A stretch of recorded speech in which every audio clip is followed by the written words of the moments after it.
I got a question for all of you who feel like you're going to heaven. My question is if today was Judgment Day, right now, as you're watching this, and you climb those steps or you face the Lord and He tells you, hey, you can't enter into the gates of heaven,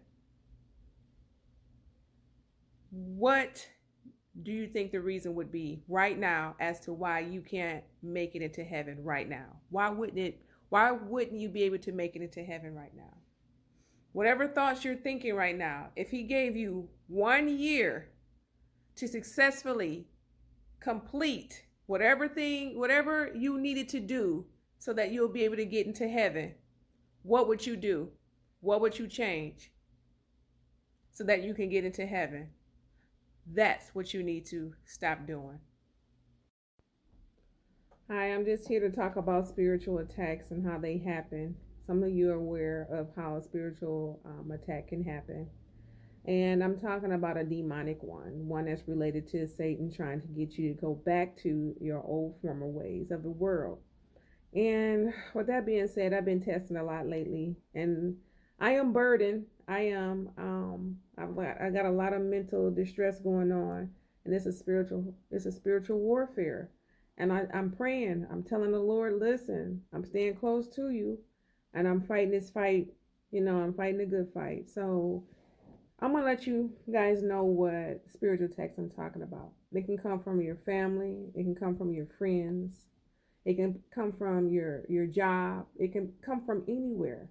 And these are trigger points. This devil know that you're sensitive on. And because you are now a newly regenerated Christian, he's going to try you. What he's going to do is do everything in his power to push those trigger buttons.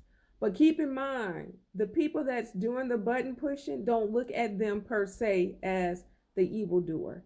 Look at the principle of the matter, the spiritual of the matter.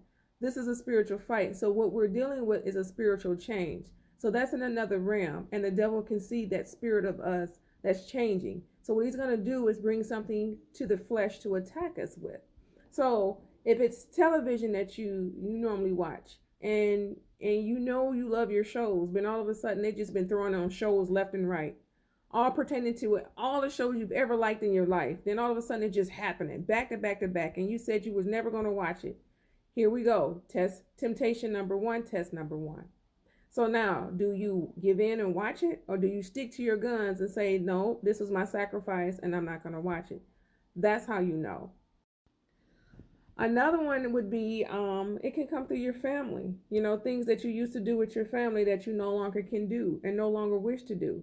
They're going to be doing it so much now lately that it's going to stand out so much that it's going to make you want to be drawn into doing what they're doing. But you got to remember who wins in the end.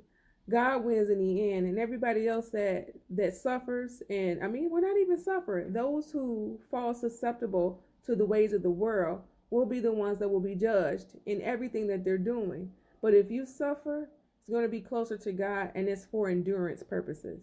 Please do not give in, because things that they're going to be doing that you used to do, if it's drinking, if it's smoking, if it's partying, if it's whatever, gossiping, they're going to be coming at you left and right with all this stuff. Even though they know you've changed, they're still going to do what they do. They're going to live their life because their flesh is who it is.